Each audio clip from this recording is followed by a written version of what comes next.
Well, The Mandalorian Season 3, Episode 1 dropped, and it is really underwhelming to say the least. I've got some thoughts on the show and where it's going, and, maybe I'll be in the minority about this because I'm seeing people just liking it. I think the bar has just been set so low at this point, and I'll get into that in just a second. My name is John Delarose. I'm a number one best-selling author and award-winning comic creator, and I make my own science fiction novels. That's why I can criticize this stuff with something of a professional slant to it. So if you want to check out my science fiction books, those are all on Amazon for you. I've got a subscribe star if you want to get in on things early, support the channel. Lots of ways to check out the books and enjoy our wonderful, wonderful science fiction that we're producing. And we have no corporate oversight, no boards, of course, telling us what our content's going to be. So you can rest assured that it's true artistry, something that the Mandalorian and anything on the Disney Plus Star Wars side will never end up having. Tell you that right now. Thank you guys for checking things out. All right, so The Mandalorian Season 3, Episode 1 is out, and we have a Bounding Into Comics review from Slade Hale. Now, I read the review, watched the episode and all that, and I saw, I guess I get where he's coming from. He says it's actually pretty good as episodes go. But I just think that the bar is just this low. You have very simple storytelling, very just some action, some characters you get some references you like, and then it doesn't seem to blow anything up like many of the other shows like Obi-Wan or Andor or whatever, where you're just like, what even is this? And so that's the bar at this point. You're so conditioned at this point to listen to and watch terrible TV and terrible movies that you go, yeah, this one's not so bad. Okay. But not so bad does not equal good. And that's exactly the problem where Disney is getting into things. Now, Jon Favreau said something weird the other day also, like he doesn't actually know the ending of The Mandalorian. How can you do that? How can you run a show like this and not have any idea where it's going? I mean, that's kind of where the problem with The Mandalorian really lies. So we had like a couple, seasons where it seemed to have a point, seemed to have a purpose with Grogu and figuring things out with the baby Yoda sort of situation where he's going to go. They brought him back to Luke Skywalker at the end of season 2. Spoilers if you didn't see that a couple years ago.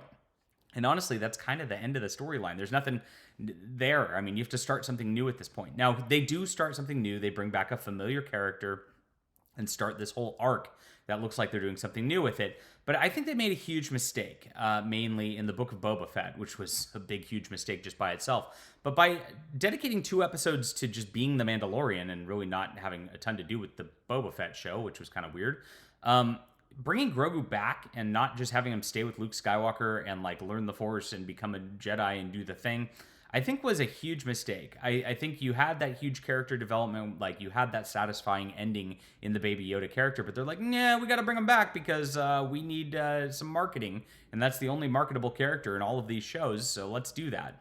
And so now when you've got him here with the Mandalorian, I just feel like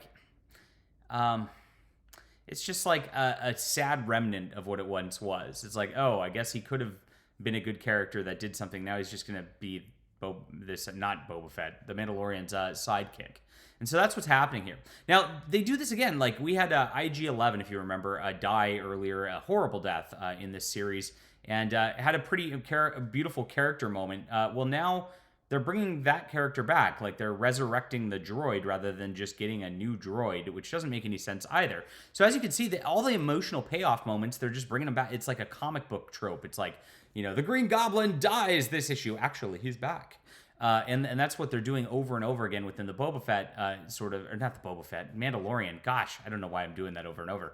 But that's what they're doing here as far as like a trope goes on. And I think that like that cheapens every moment because you're like, oh, they're just going to come back. And that ends up being the problem with Marvel and DC Comics a lot, is that that there's no actual character development, nothing actually changing. And so when this happens within a show here to kind of do the same thing with this universe and reset everything, it cheapens all of the episodes before. And so I think that is a mistake of a plot point that they have going on. And of course, they rubbed in the fact that Gina Carano is no longer with the show. I don't know if you guys caught that, but they made their little reference to Cara Dune, which was a really out of character moment. And they did it like it's like a big middle finger to everybody who is excited about that character, excited for Gina Carano as a person, and hoping that Disney would, kind of bring her back for some kind of return where she's not, just jettisoned out into the universe because of her Instagram post, which was pretty innocuous at the time. So really tacky move there. But again, as all things go, I mean, it wasn't super woke. You had some action. It was simple storytelling.